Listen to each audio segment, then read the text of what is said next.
si paling perdana.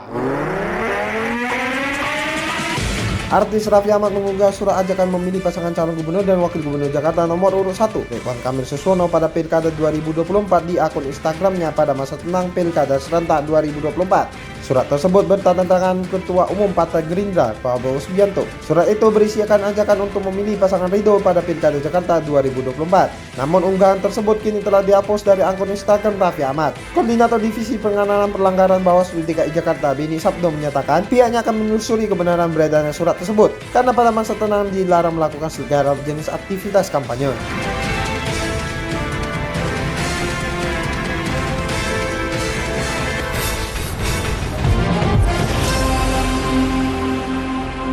Selamat malam Indonesia, saya Jordan Gozali bersama Anda di DMP News edisi Selasa 26 November 2024. Berikut rangkuman peristiwa yang faktual dan terkini yang perlu Anda ketahui malam hari ini.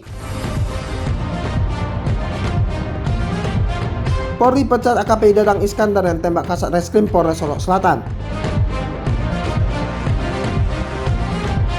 Indonesia tukar buron Filipina Hector Alvin dengan buronan judi online Handoyo Salman.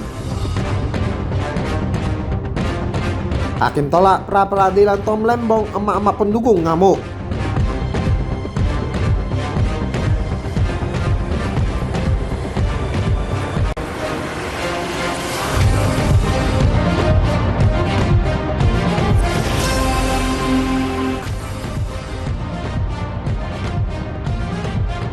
Polri resmi memecat atau melakukan pemberhentian tidak hormat terhadap Kepala Badan Operasional Polres Solok Selatan AKP Dadang Iskandar. Keputusan itu berdasarkan hasil sidang etik yang digelar Divisi Profesi dan Pengamanan Polri di Gedung TNCC Mabes Polri Jakarta pada Selasa 26 November 2024. Pemecatan itu buntut dari kasus penembakan yang dilakukannya terhadap Kepala Satuan Reskrim Polres Solok Selatan, Kompol Anumerta Ulirianto Ansari. Selain itu, Polri juga memberikan sanksi etika kepada Dadang dengan menyatakan perbuatannya sebagai perbuatan tercela. Dadang telah melanggar Kode Etik dan Profesi Polri. Atas hukuman tersebut, Dadang tidak mengajukan banding.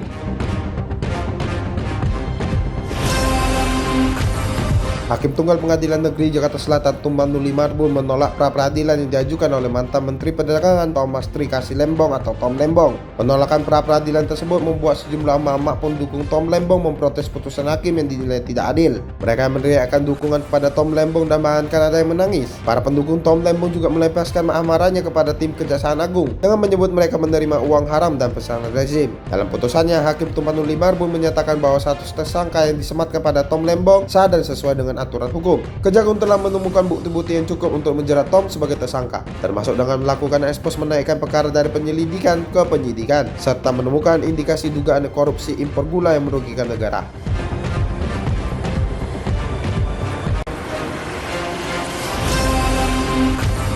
Seorang siswa sekolah dasar di Subang, Jawa Barat meninggal dunia setelah diduga menjadi korban bullying atau perundungan oleh 3 kakak kelasnya. Korban berinisial Aro berusia 9 tahun meninggal dunia di ruang ICU anak Rumah Sakit Umum Daerah Subang pada hari Senin 25 November 2024 sekitar pukul 16.10 waktu Indonesia bagian Barat. Sebelum meninggal dunia, korban sempat menjalani perawatan intensif di ICU selama 3 hari. Menurut pengakuan pihak keluarga, korban sering dipukuli oleh kakak kelasnya baik di sekolah maupun di tempat mengaji. Kasus ini masih dalam penyelidikan pihak kepolisian dan jenazah korban akan dibawa ke RS Bayangkara Indramayu untuk diautopsi guna memastikan penyebab kematian korban. Pihak sekolah telah menonaktifkan kepala sekolah terkait kasus bullying ini. PDI Perjuangan menegaskan bahwa tersangka kasus judi online Kominfo RI Alwin Jabati Kiemas bukanlah keluarga Ketua Umum PDIP Megawati Soekarno Putri dan almarhum Taufik Kiemas. Hal ini disampaikan oleh Ketua DPP PDIP Bidang Hukum Nasional Roni Talapesi. Roni juga menyatakan bahwa Alwin Jabati bukanlah kader partai Banteng Bermocong Putih itu. Ia melihat bahwa penyebutan tersangka sebagai keponakan Megawati Soekarno Putri ini merupakan upaya untuk mendiskreditkan PDIP menjelang pencoblosan Pilkada serentak 2024. PDIP akan melaporkan akun media sosial yang sengaja menyebarkan kesimpulan tendensius bahwa Alwin ini adalah keponakan dan kader PDI Perjuangan. Indonesia dan Filipina melakukan pertukaran buronan, di mana Indonesia menyerahkan buronan Filipina Hector Alvin Pantolana dan menerima buronan judi online Handoyo Salman. Hector Alwin Pantolana ditangkap di Bali pada 9 November 2024 setelah menjadi buronan kepolisian Filipina sejak 28 Oktober lalu. Penangkapan Hector Alwin Pantolana berawal dari informasi yang diterima oleh Direktorat Jenderal Imigrasi dari National Bureau of Investigation Philippines atau NBI tentang adanya buronan internasional yang melakukan perjalanan ke Indonesia. Hector Alwin Pantolana akan dipulangkan ke Filipina pada 27 November 2024 dengan pengawalan dari kepolisian Filipina. Pertukaran buronan ini dilakukan berdasarkan pasal 75 ayat 3 Undang-Undang Nomor 6 Tahun 2011 tentang keimigrasian. Pemerintah Filipina meminta pemulangan Hector Alwin Pantolana melalui surat kepada Dirjen Imigrasi melalui NBI Filipina. Indonesia dan Filipina terus bersinergi untuk menangani buronan yang ada di kedua negara.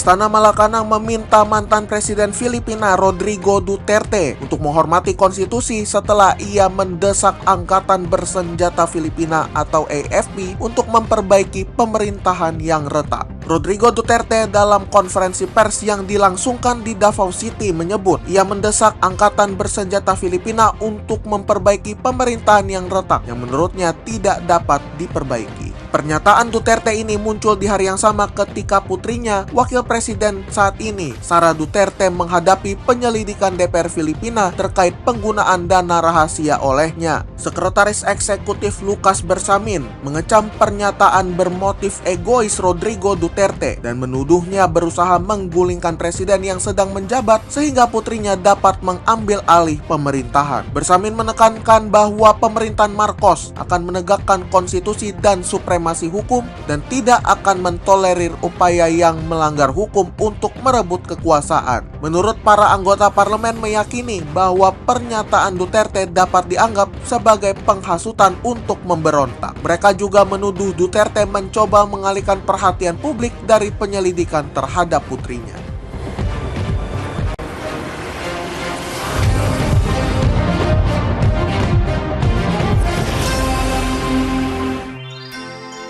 Terima kasih sahabat DMP telah mendengarkan DMP News untuk edisi 29 hari lagi menuju hari Natal.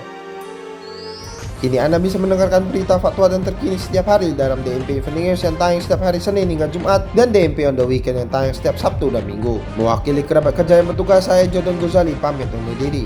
Ini adalah DMP Integrated News, lebih informatif, lebih terinformasi. Selamat malam Indonesia.